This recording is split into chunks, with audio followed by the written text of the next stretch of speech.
Mesdames et messieurs, très chers téléspectateurs, merci de suivre la télé républicaine d'un spécial invité de la semaine.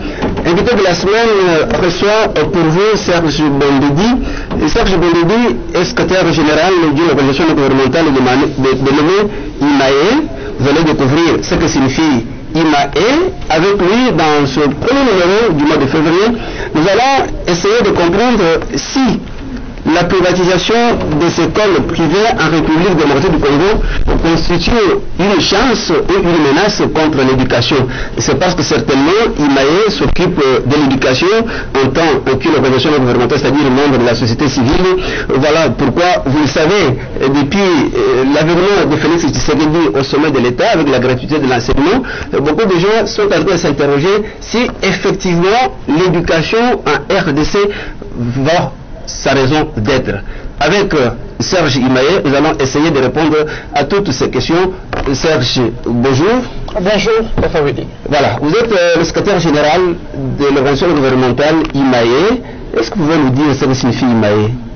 IMAE, en abrégé Y-M-A-E, qui veut dire en toutes lettres Young Men Action for Education, c'est en anglais. Qui se traduit en français par Action de jeunes pour l'éducation, ou en lingala, Misala et Bilenge pour Naboyekoli.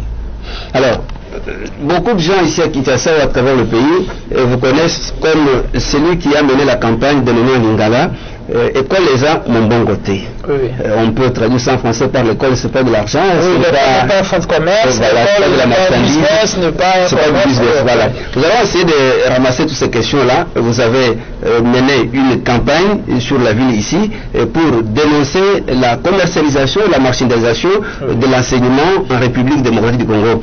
Nous allons commencer par comprendre certains concepts fondamentaux. Et qu'est-ce qu'on entend par éducation? Qu'est-ce qu'on entend par privatisation? Et qu'est-ce que vous entendez par la marchandisation? D'abord, éducation.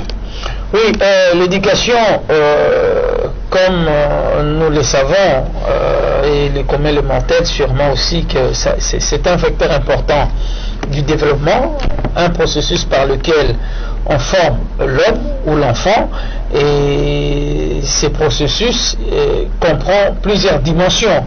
Vous avez la dimension enseignement, où il faut instruire l'enfant, donc amener l'enfant à l'école, dans laquelle l'enfant sera instruite, acquérir des connaissances, des savoirs, afin de devenir utile dans la société.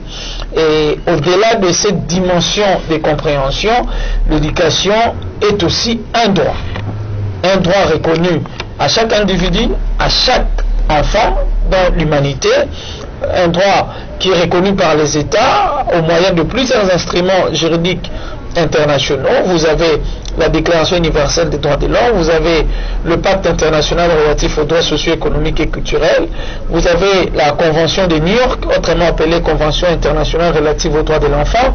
Au niveau du continent africain, vous avez la Charte africaine des droits de l'homme et du peuple, vous avez la Charte sur la jeunesse, vous avez au niveau du pays la constitution de notre pays qui consacre l'éducation parmi nos droits, vous avez la loi sur la protection des enfants et vous avez la loi 4 sur l'enseignement.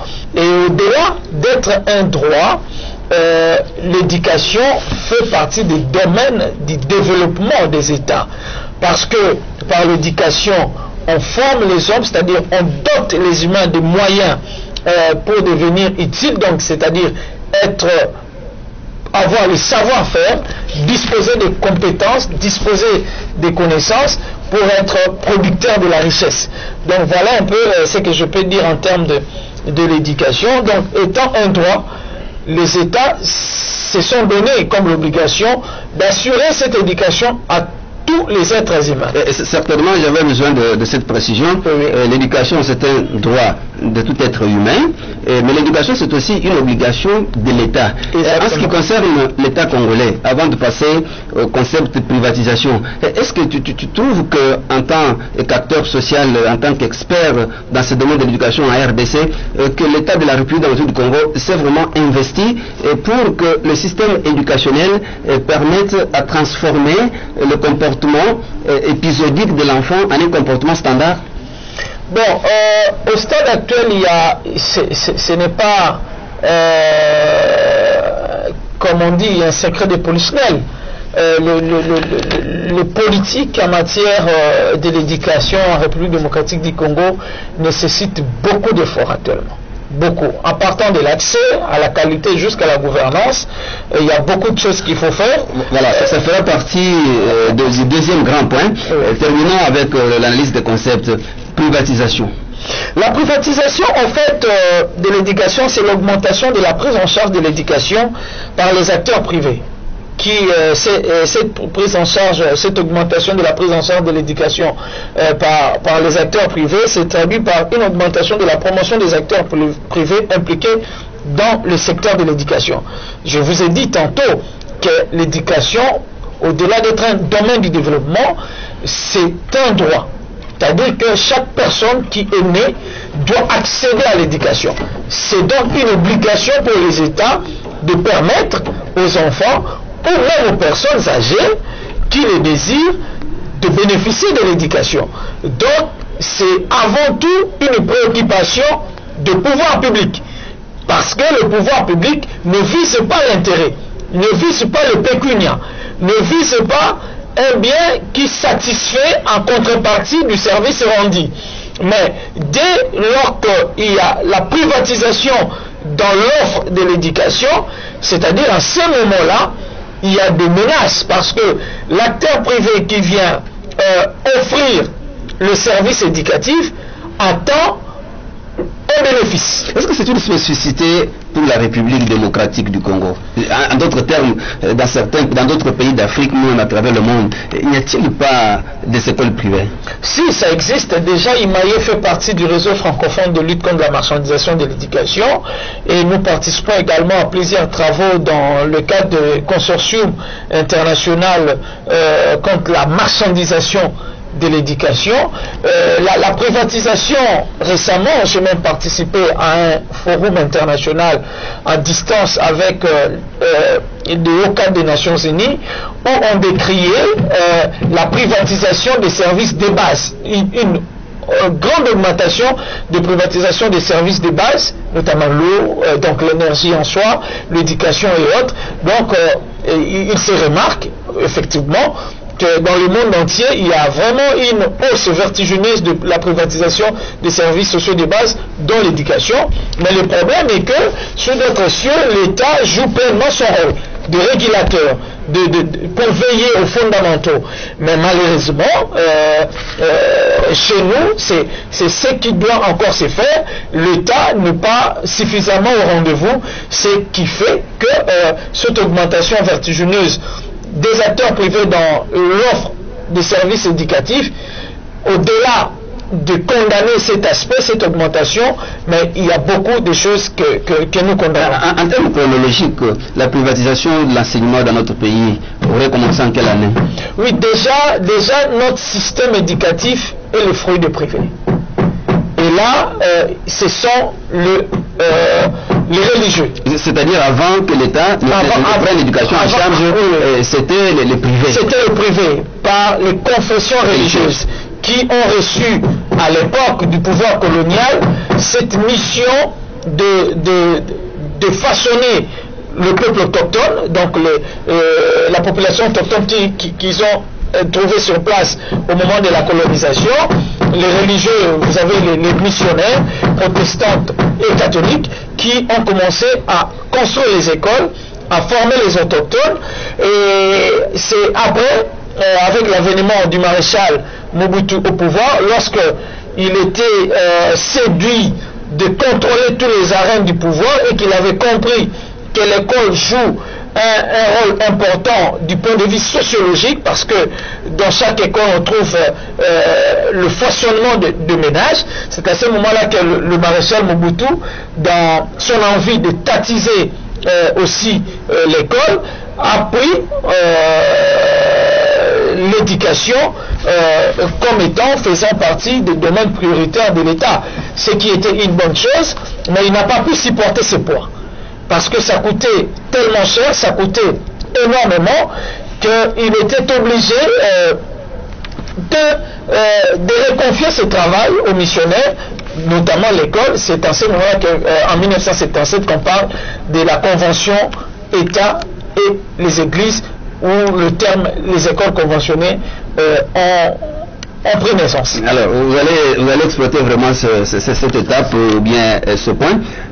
Serge Bondé dit, lorsque vous menez la campagne École les âmes au bon côté, vous insistez beaucoup sur la marchandisation de l'éducation. Le concept là vient faire quoi? Ça signifie quoi? Vous savez, UMAE existe depuis 2006. La campagne École les âmes au bon côté, on l'a lancée en 2017. Mais de 2006 en 2017, on est vrai, on était dans les écoles, comme étant les amis des enfants, à travers des activités, l'appui, appuyer les écoles dans l'organisation des activités parascolaires, dans plusieurs domaines, les conférences, les activités sportives, les émissions d'enfants également. Mais nous étions témoins de plusieurs événements malheureux. Par exemple, vous préparez, animer une conférence avec un élève, vous avez pris suffisamment du temps. Ça, je m'excuse pas si vous en parlez, je sais que la réalisation est prête avec le premier élément qu'elle va nous balancer pour que nous puissions peut-être concrétiser les choses. Oui. Mais après la préparation, vous présentez à l'école les jours de la production de l'activité, mais vous cherchez l'enfant n'était pas là. Et pourquoi? Parce qu'on l'avait chassé pour défaut de paiement de frais de scolarité. Et c'était récurrent, c'était à tout moment. C'est à ce moment-là que nous nous sommes rendus conscients du problème d'accès qui s'est posé dans notre système éducatif, un problème que l'État, le gouvernement congolais a reconnu à travers son étude RASEN, l'étude du diagnostic de notre système éducatif, et les conclusions ont été même reproduites dans la stratégie sectorielle de l'éducation. Merci la réalisation et de la formation. Je vais suivre ce premier élément-là. Que nous suivons ce que vous êtes en train de dire, ce qui vient de se passer. Oui, merci.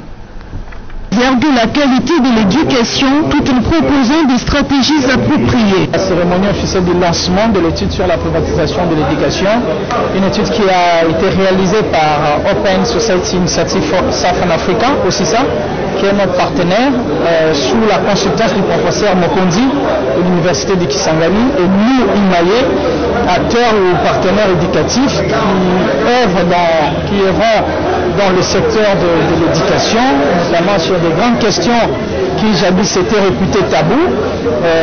Nous assurons la diffusion ou la vulgarisation de l'étude. Qu'est-ce qui explique alors le développement de la privatisation de l'éducation dans la ville de Kinshasa? Donc la question de la privatisation qui se murmurait aujourd'hui, ce qu'on peut retenir de cette activité, est devenue publique.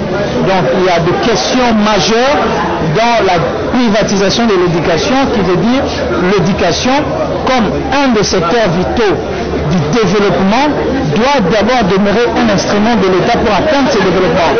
Mais à travers cette étude, il a été démontré que l'État a cédé la place au privé, et cela a pour conséquence défavoriser le développement par le droit d'accès à l'éducation qui n'est pas assez inclusif, qui connaît beaucoup de problèmes en termes de la qualité des services. Il faut dire que la meilleure façon de lutter contre la privatisation de l'éducation en RDC consiste à renforcer le secteur public de l'éducation, chose qui n'est envisageable que si l'État s'acquitte de son obligation de garantir un enseignement public gratuit de qualité pour tous. Cet ouvrage fruit de Open Society Initiative for Southern Africa va donc servir de repère aux chercheurs sur la privatisation de l'éducation en RDC.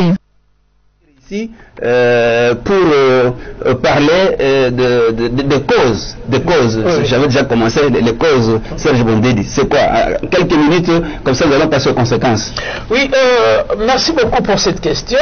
L'étude donne clairement les causes. Vous avez le fondement de la qualité au niveau de l'État. Et cet effondrement de la qualité a principalement un effondrement de la qualité dans ce pays où il y a des instituts supérieurs pédagogiques, où il y a des universités nationales pédagogiques, on a formé des enseignants de qualité, des pédagogues de qualité. Il y a effondrement à quel niveau? L'effondrement trouve d'abord son origine au niveau du financement de l'éducation. C'est comme actuellement, je crois qu'en 2019, nous avons produit un communiqué où nous avons prévenu les gens que toutes les conditions restant égales et pareilles, la gratuité connaîtra des problèmes. C'est tel que nous sommes en train de vivre actuellement. Donc, mais là, il y a financement. Là, nous avons suivi certains problèmes de sabotage. Il y aurait des détournement de beaucoup de fonds qui étaient alloués à la gratuité. C'est un grand débat. Oui. C'est vrai qu'il y a des problèmes politiques, mais aussi des problèmes structurels. Il y a aussi des problèmes structurels. La hauteur du financement de l'éducation, c'est un problème réel. Les infrastructures, c'est un problème réel. Donc, parlant de notre émission, le financement de l'éducation posait problème avec, à un certain moment, le pouvoir zaïrois. Et ce financement a aussi, ces problèmes de financement a aussi beaucoup pour cause la conjoncture internationale. À l'époque, vous vous rappelez avec le Premier ministre Kengo Ouadimbo, ce qui fait que l'homme de la rigueur, ce qui fait que le pays à ce moment-là était en impossibilité de supporter le poids du financement de l'éducation. C'est quelque chose qu'il faut pas négliger.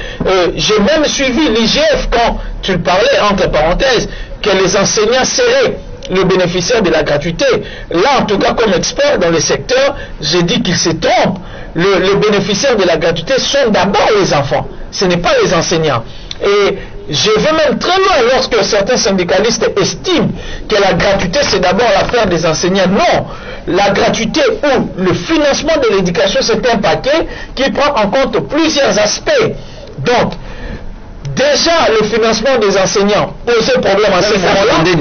Avec toutes ces explications-là, je comprends que il y a abus du concept de gratuité. Est-ce qu'on peut parler de la gratuité de l'enseignement? Parce que l'État continue à prendre en charge l'enseignement. Quand l'État prend en charge l'enseignement, en quoi consisterait la gratuité? Est-ce que la gratuité, parce que les parents ne prennent plus leurs enfants en charge, alors que l'État qui prend en charge les enfants, l'enseignement, c'est avec le fonds du contribuable congolais? Bon, il y a à manger en principe, le travail ne s'est pas fait correctement parce que il a fallu sensibiliser suffisamment sur la gratuité. Malheureusement, le ministère n'a pas activé cette recommandation. Il a fallu suivre la gratuité par une commission. Malheureusement, ça n'a pas suivi. Ce qu'il y a actuellement avec le problème des enseignants nouvelles unités payés, il a fallu, vous savez qu'en République démocratique du Congo, on doit en principe engager chaque année 60 000 enseignants. Avec la démographie que les chefs de l'État donné, le taux de naissance de 2 millions d'enfants. Prochainement, nous aurons une émission spécialisée sur la gratuité. Donc il y a beaucoup de choses à dire là-dessus. C'est pour cela que je vous avais dit, il y a véritablement des problèmes qui sont systémiques, mais malheureusement, il y a aussi des problèmes politiques. Bon, dès lors que le financement posait problème, l'État ne pouvait pas assurer aux enseignants, qui sont quand même des acteurs, parmi les acteurs principaux dans les politiques éducatives, les enseignants ne pouvaient plus nouer les 2 bouts de mois. Et ce qui a fait que les enseignants ont commencé à sécher les écoles pour prester ailleurs. C'est ça aussi le fondement dont je parle. Et quand les enseignants n'avaient plus le salaire, la qualité suivait avec les conditions des apprentissages. Ce qui fait que vous pouvez circuler à travers nos villes, à travers le pays, les conditions de nos écoles publiques sont, en tout cas permettez-moi le terme, sont pour la plupart très sales. C'est-à-dire que l'environnement est nauséabond, c'est invivable. C'est à ce moment que les parents ont commencé, cet exode a eu lieu, à faire quitter leurs enfants des écoles publiques vers les écoles privées. Mais vers les années 80, le peu de promoteurs qu'il y avait, ils étaient animés de bonne foi, de soutenir l'État dans l'offre de l'éducation. Mais c'est à ce moment-là que les gens ont vu que l'école c'est réellement un business. C'est ça maintenant qui a contribué une deuxième vague des écoles privées. C'est le combat de Imae. Effectivement, parce qu'on ne peut pas considérer l'école comme un business. Dès lors qu'on considère l'école comme un business, c'est-à-dire source de profit, les enfants, on va les considérer comme des marchandises. Donc l'école devient comme une boutique, comme une alimentation, comme une terrasse, comme un bar, comme un hôtel. Et ça, c'est un crime contre l'humanité. Parce que l'enfant qu'on va chasser aujourd'hui pour défaut de paiement, il va manquer de la matière. Les calendriers scolaires doivent être contraignants. Lorsque nous étions dans les assemblées publiques, j'ai dit aux enfants, il est arrivé un moment, je ne fais pas de la publicité, dans une entreprise CEP qui s'occupe de carburant, où on a accueilli un groupe d'étudiants pour un test psychique, mais on leur a dit, comme c'est le matin, on vous donne comment on appelle, de la cigarette. On a distribué des cigarettes aux gens qui postulaient. Après, on a fait sortir du briquet. Celui qui veut fumer, il peut prendre du briquet. Mais ceux qui ne comprenaient pas ont précipité pour prendre du briquet. C'était déjà un échec. C'était un échec. Dit, mais vous allez brûler, incendier la société. Voilà. Mais pourquoi? Parce que peut-être le jour où c'est donné le cours de la chimie, je ne sais pas, par laquelle la leçon de produits combustibles était donnée comme leçon, ils étaient peut-être chassés pour défaut de paiement. Voilà la marchandisation là où ça peut amener les enfants. Vous voyez, quand on chasse les enfants pour défaut de paiement, on a vu dans cette ville des accidents de circulation routière parce qu'on a chassé l'enfant à l'école, au moment de traverser l'école, il a trouvé la mort. Il y a beaucoup de cas. Donc, on ne peut pas considérer l'école comme un service marchand au risque de menacer l'humanité tout entière. Serge Bondedi, restons dans le secteur de l'éducation proprement dit. Quelles sont les conséquences qui en résultent? C'est-à-dire les conséquences qui résultent de la marchandisation de l'enseignement, de la marchandisation de l'éducation en République démocratique du Congo. Parce que l'État est là. Peut-on dire que l'État est démissionnaire? Pour avoir une école privée, ce sont des écoles privées agréées. C'est-à-dire que ces écoles privées fonctionnent avec l'autorisation de l'État. Et comment expliquer que l'État, voyant cela, puisse tolérer un laisser-aller? C'est ainsi que je vous ai dit le fondement. Et même au niveau fonctionnel de l'État, avant qu'une école soit agréée, il y a l'inspection qui mène le titre qu'on appelle le titre de viabilité.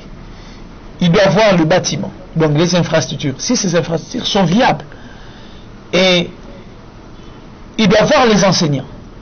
Si ces enseignants sont compétents, on ne peut pas comprendre un des 6 enseigner les enfants de la 6e année, hier, aujourd'hui, 4e année humanité. Mais il paraît, Serge, que beaucoup de parents envoient leurs enfants dans les écoles privées, ils disent que dans les écoles publiques, il n'y a pas de formation.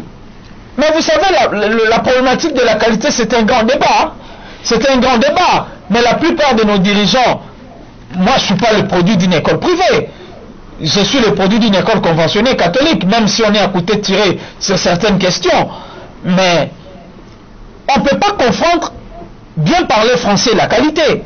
Non, dans la plupart des écoles privées, il n'y a pas les espaces ou les aires de jeu pour l'éducation physique. Nous sommes en train de former le fainéant. Il n'y a pas de bibliothèque. Difficile. Le peu ou le rare d'écoles privées qui sont viables ou bien qui sont bonnes des conditions, c'est parce que peut-être les enfants s'expriment mieux en français.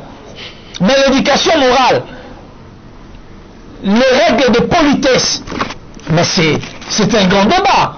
Donc, toute cette étude de viabilité que l'inspection doit faire, c'est ça qui doit conduire à l'agrément de l'école. Mais malheureusement, est-ce que l'inspection fait ce travail? Dès lors qu'on trouve des écoles qui ne sont pas viables, nous pouvons déduire que l'inspection ne fait pas ce travail. Mais pourquoi l'inspection ne fait pas ce travail?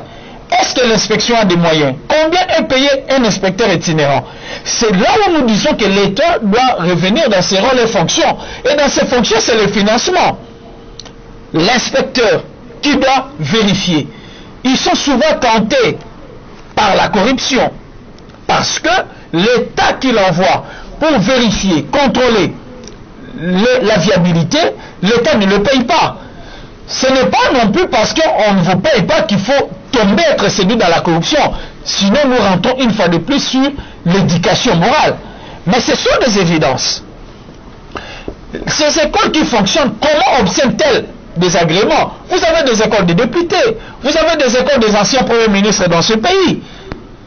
où on vend même un bouton. Nous avons vu dans le cas de la campagne l'école de l'ancien Premier ministre qui était réputé rigoureux, voire même, surtout avec sa cravate rouge, je ne cite pas les noms, mais vous comprendrez, suivez mon regard, où le bouton est vendu à 5 $. Vous voyez, donc, les inspecteurs sont souvent aussi butés à des écoles de personnalité. Donc les inspecteurs, lorsqu'ils sont envoyés dans ces écoles pour mener des enquêtes, entre guillemets, ils sont aussi corrompus. Ils se laissent corrompre. Ils se laissent corrompre. On devrait fermer automatiquement ces écoles. Oui, parce que s'il faut... leur retirer l'agrément. Bon, nous comme défenseurs de l'éducation, la première assertion ne serait pas de retirer les agréments. Parce que, en retirant les agréments, on peut aussi créer d'autres problèmes sur le plan éducatif. Je vous cite la commune de Bumbu, qui figurait parmi les communes où on a fait les études sur les effets induits de la gratuité. Les membres d'Imae se retrouvant dans la commune de Bumbu ici à Kinshasa, ou dans la commune de Makala, ou d'Engaba, vous avez moins de 10 écoles publiques. On reste dans la commune de Bumbu, une commune avec une forte densité de la population, mais avec 6 écoles publiques seulement. Est-ce que cette commune, si on fermait les écoles privées, bien que n'étant pas viables, les 6 écoles-là seront en mesure d'absorber tous les enfants qui sont dans la commune de Bumbu? Ça sera impossible. Donc on va créer un problème éducatif. D'où notre vœu, c'est le renforcement du système. C'est-à-dire il faut renforcer ces écoles. Il faut d'abord que tout le monde sache qu'il n'est pas viable. Mais maintenant, comment il faut faire? Il faut renforcer ces écoles. Et là, c'est une question de politique publique. C'est-à-dire il faut les financer? Si ça nécessitera... Il y a l'obligation plutôt de financer les écoles. Oui, au terme de la loi, il est prévu dans le chapitre de financement des écoles, la subvention de l'État pour les écoles privées. Mais au stade actuel, combien gagnent déjà les écoles publiques pour que l'État finance les privés? 90 000 francs par mois? Est-ce qu'avec ces 90 000 francs, les écoles seront entretenir les latrines, seront couper les herbes, seront mettre de la lumière dans les salles de classe, mettre de la peinture, avec la norme Covid? Donc, il y a d'abord beaucoup de choses qu'il faut faire dans le secteur public avant que l'État subventionne les écoles privées. Voilà, merci très chers téléspectateurs. Comme vous le voyez, c'est avec M. Serge Bondeli dans ce dossier du jour qu'on appellerait aussi invité de la semaine. Nous sommes en train de parler de l'éducation en insistant sur la privatisation des écoles en République démocratique du Congo. Question principale, est-ce une chance ou une menace contre l'éducation? Nous sommes en train d'évoluer. Avant de passer aux perspectives d'avenir par rapport à l'étude qui est menée, je vais demander à la réalisation d'apprêter le deuxième élément, parce que je rappelle que l'ONG IMAE a été sur le terrain. Elle a mené une campagne presque dans ce qu'on continue à appeler à Kinshasa des districts. Il y a eu des campagnes dans presque beaucoup de communes pour amener les parents à comprendre que l'école n'est pas un business, comme lui-même l'a dit, et inviter aussi les apprenants, je ne veux pas dire les élèves, avec la pédagogie moderne, le concept c'est les apprenants, avec les apprenants qu'ils comprennent également et que ça vaut la peine. Alors si la réalisation est prête, on peut nous balancer le deuxième élément. Et en attendant, Serge, quelle est la politique de ce que vous êtes en train de faire? Est-ce que vous réussissez? C'est facile? Vous êtes accepté? On vous ouvre facilement les portes?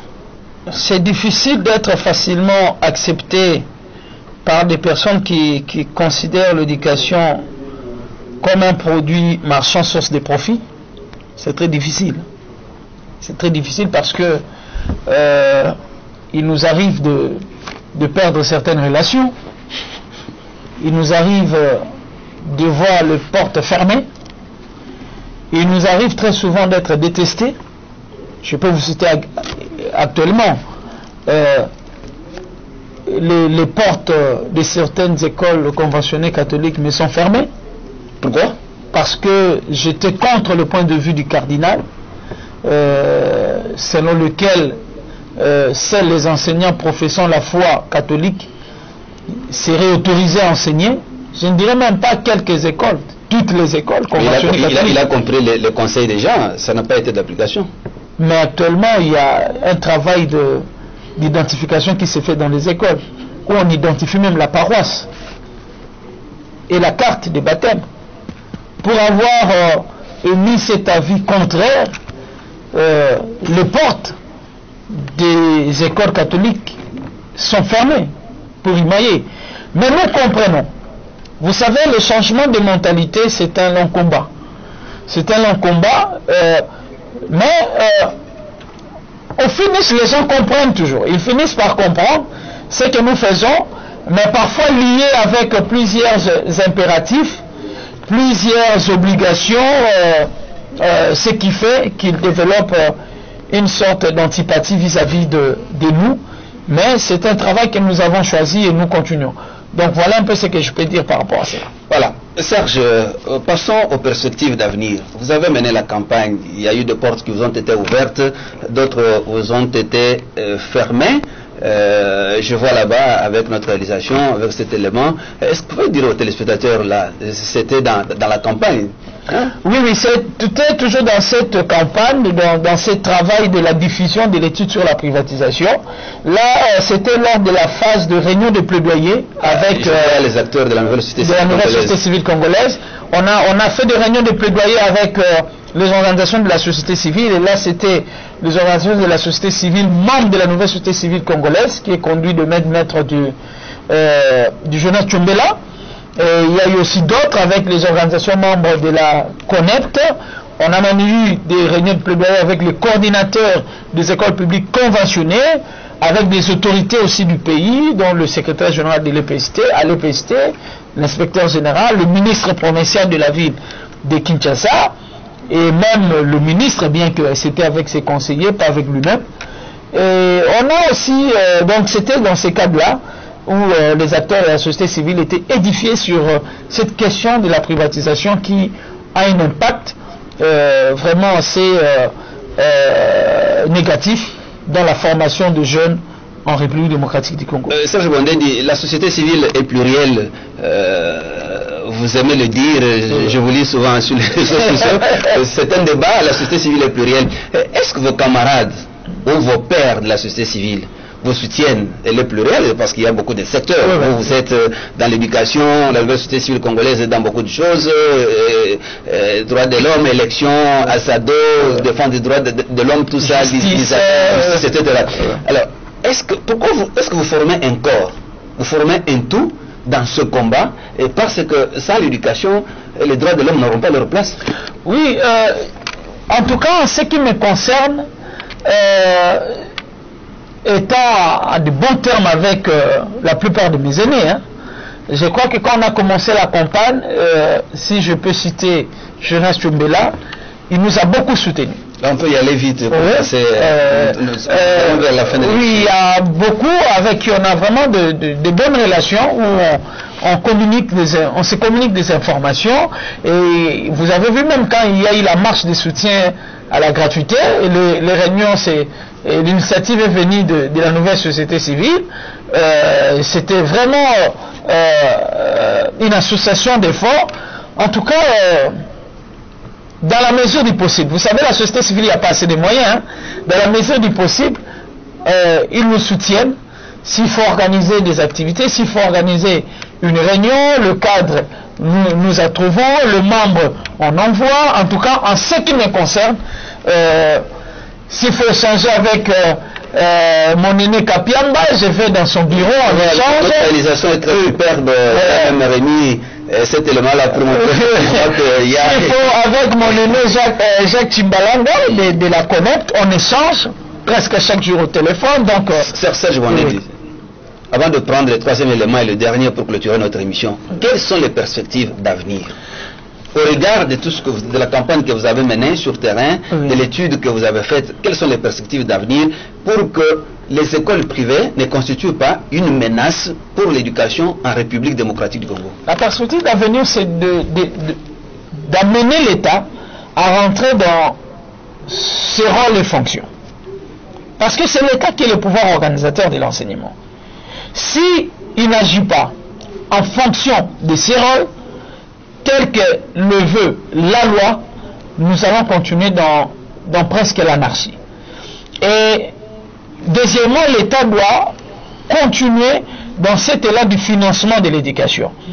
Mais il est vrai qu'il y a une augmentation du budget, du taux, du budget alloué au secteur de l'éducation, mais à ce moment-là, c'était un budget estimé à 10 milliards. Après le plan de la trésorerie, on parlait de 6 milliards, sans compter ou sans nier les effets néfastes de la Covid. Et aujourd'hui, nous continuons à nager autour de 6 milliards, ce qui va impacter négativement le budget. Vous voyez déjà ce qu'il y a comme problème. Donc, il faut des ressources innovantes. Lesquelles? C'est-à-dire, au-delà des ressources traditionnelles avec le budget, il faut restructurer le fonds de promotion de l'éducation nationale, que ce dernier ne continue pas à être la vache au lait des politiques, au service de financer des ministres et des gouverneurs de province ainsi que des ministres provinciaux. Il faut que le fonds soit au service de l'éducation, la construction des écoles, l'équipement des écoles, des projets en faveur de l'éducation. Et pour y arriver, il faut collecter de la parafiscalité pour permettre à l'éducation d'avoir d'autres ressources au-delà de ce qui est déjà prévu dans le budget traditionnel. C'est très bien dit. Avant de conclure, Serge Bondedi, je crois toujours avec notre réalisation, si on peut nous balancer le troisième dernier élément, vous allez le commenter et nous allons tirer des conclusions. Je rappelle, comme vous voyez le titre là-bas, le thème de l'émission, privatisation des écoles en RDC, quelles conséquences? Nous sommes en train de nous interroger sur l'importance de la privatisation de l'enseignement, l'importance de la privatisation des écoles en RDC. Mais je vous ai compris, ça c'est très important. Il y a une question de savoir si vous admettez qu'on puisse retirer l'agrément aux écoles qui ne sont pas viables. Vous avez semblé être réticent, vous avez dit non, là ce ne sera pas la solution, oui. Au regard du fait qu'il y a un déficit avec les écoles publiques. Oui. Alors, l'élément là, balancé, vous pouvez dire aux téléspectateurs, c'est quoi, c'est où? Oui, ça c'était, nous étions de la commune de Bumbu, quand on a commencé le réunion publique, les assemblées publiques, ou soit les tribunes d'expression populaire. On était à Bumbu pour le compte de la FUNA, après on était à Moamba, là on était à Lemba, Ngaba, je crois que vous étiez là aussi. Après nous étions à Njili pour le compte de la Tchamou, et enfin on a cité la commune de Kinshasa pour le compte de la Lukunga. C'était émouvant. Avec les enfants surtout. Très bien. Merci de la réalisation, mesdames et messieurs, chers téléspectateurs. Nous concluons cette émission. Serge Bondedi, privatisation des écoles en RDC, une étude que vous avez menée. Nous sommes au début de l'année 2021.